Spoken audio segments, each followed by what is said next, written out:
చాలా బాధాకరం.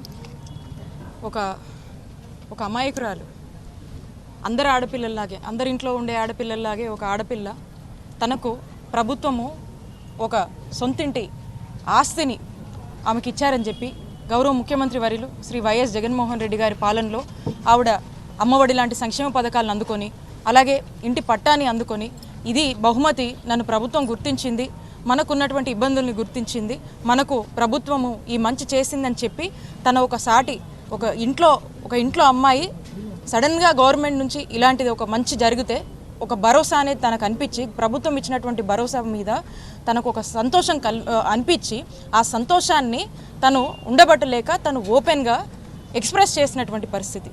అంటే తన హ్యాపీనెస్ని బయటికి వచ్చి, తనకున్నటువంటి హ్యాపీనెస్ని, మనసులో ఉన్నటువంటి సంతోషాన్ని, హ్యాపీగా ఒక ఫ్రీడమ్ ఉందని చెప్పి తను ఎక్స్ప్రెస్ చేసుకుంది.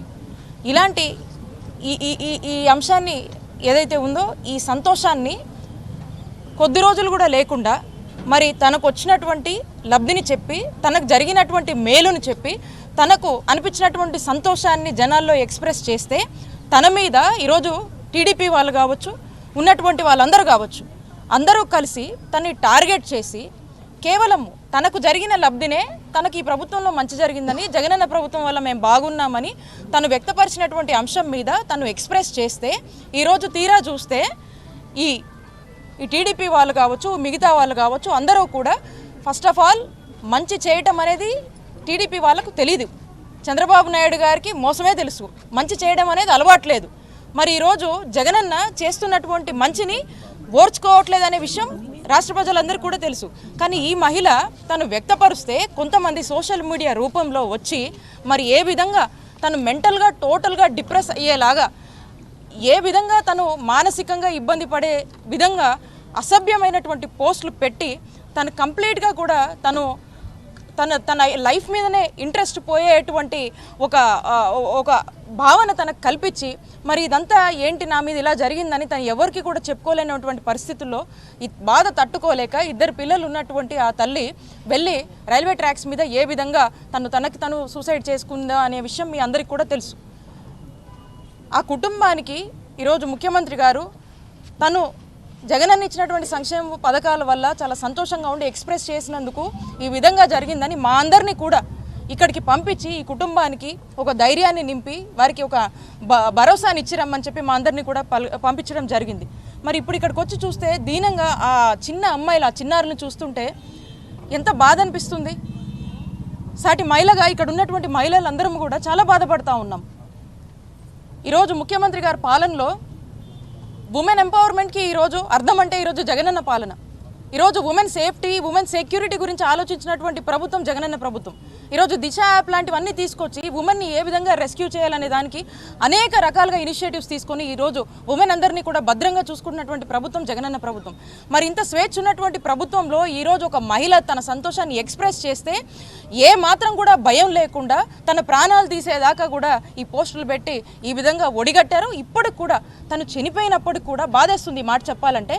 అయినప్పటికీ కూడా ఇంకా అఫీషియల్గా తన మీద ఏ విధమైనటువంటి ట్రోలింగ్స్, ఏ విధమైనటువంటి పోస్టులు పెడుతున్నారంటే, కనీసము ఒక మహిళ తనకి ఇలా జరిగిందని కనీసం జరిగినాక కూడా మీకు బాధ అనిపించట్లేదంటే ఒకసారి రాష్ట్రంలో ఉన్నటువంటి ప్రతి మహిళ ఆలోచించాలి. మీ ఇంట్లో ఆడపిల్లలు లేరా? మీకెందుకు బాధ అనిపించట్లేదు? దీన్ని రాజకీయం కోసం వాడతారా? పద్ధతిగా ఏమన్నా చేయాల్సింది ఉంటే, ఏదన్నా పాలసీలు ఉంటే మాట్లాడండి. వీటిని రాజకీయం చేస్తారా? అంటే మీకు ఏమీ దొరక్క ఓటమి భయంతో ఈరోజు టీడీపీ వాళ్ళు ఇలాంటి అంశాలను కూడా, ఒక చావును కూడా శవరాజకీయాలుగా ఏ విధంగా వాడుకుంటున్నారో మరొకసారి చంద్రబాబు నాయుడు గారు, టీడీపీ వాళ్ళు ఈ విధంగా నిరూపించారు వాళ్ళ యొక్క మూర్ఖపు బుద్ధితో. చాలా బాధేస్తూ ఉంది. ప్రభుత్వము ఈ విషయం తెలుసుకున్న వెంటనే ఇక్కడ ఉన్నటువంటి ఎమ్మెల్యే గారు కావచ్చు, భార్గవ్ గారు కావచ్చు, ఉమెన్స్ కమిషన్ నుంచి పద్మ గారు కావచ్చు, మేమంతా కూడా వచ్చి ఈ కుటుంబానికి ఒక ధైర్యాన్ని ఇవ్వడానికి వచ్చాము. ప్రభుత్వం తరఫున ఇద్దరు చిన్నారులు ఉన్నారు కాబట్టి వారికి ఒక ఆర్థిక సాయం ప్రభుత్వం, ముఖ్యమంత్రి గారు ఏదైతే అనౌన్స్ చేశారో దాని గురించి వాళ్ళకు చెప్దామని వచ్చాము. ప్రభుత్వము ఒక సంక్షేమాన్ని అందుకున్నటువంటి ఒక ఆడబిడ్డకు ఇలా జరిగిందని ప్రతి ఒక్కరూ కూడా ఈరోజు రాష్ట్ర వ్యాప్తంగా కూడా చూసి దీన్ని బాధపడుతున్నటువంటి పరిస్థితి. మరి వాళ్ళకి ఎందుకు జాలి కలగట్లేదో అర్థం కావట్లేదు. వాళ్ళ ఇంట్లో ఆడపిల్లలు లేరా? వాళ్ళకి ఇలాంటి జాలి ఇలాంటివి ఏమీ ఉండవా?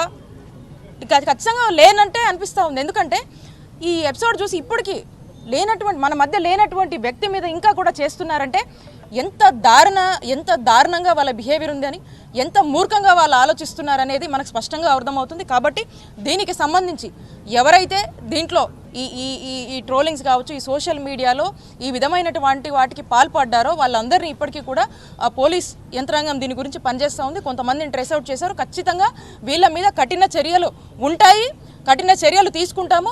ముందు కూడా ఇట్లాంటి వాటికి ఎవరైనా డేర్ చేస్తే మాత్రం ఖచ్చితంగా వాళ్ళందరికీ కూడా వార్నింగ్ ఇస్తూ ఉన్నాము. ఇలాంటివి కనుక ఎవరైనా రిపీట్ చేస్తే ఖచ్చితంగా ఇక మీ కౌంట్ డౌన్ మొదలైనట్టే. మీకు తగిన గుణపాఠం ఖచ్చితంగా పోలీసులు చెప్తారు. అండ్ ఖచ్చితంగా మేమందరం కూడా వదలము. ఇలా ఎవరైనా ఒడిగట్టాలని కనుక ముందడుగేస్తే కనుక ఖచ్చితంగా మీరు కఠిన శిక్షలు ఖచ్చితంగా అనుభవిస్తారని చెప్పి మీ అందరికీ కూడా హెచ్చరిస్తూ వారి కుటుంబానికి మా కాండోలెన్సెస్ తెలియజేసుకుంటున్నాం.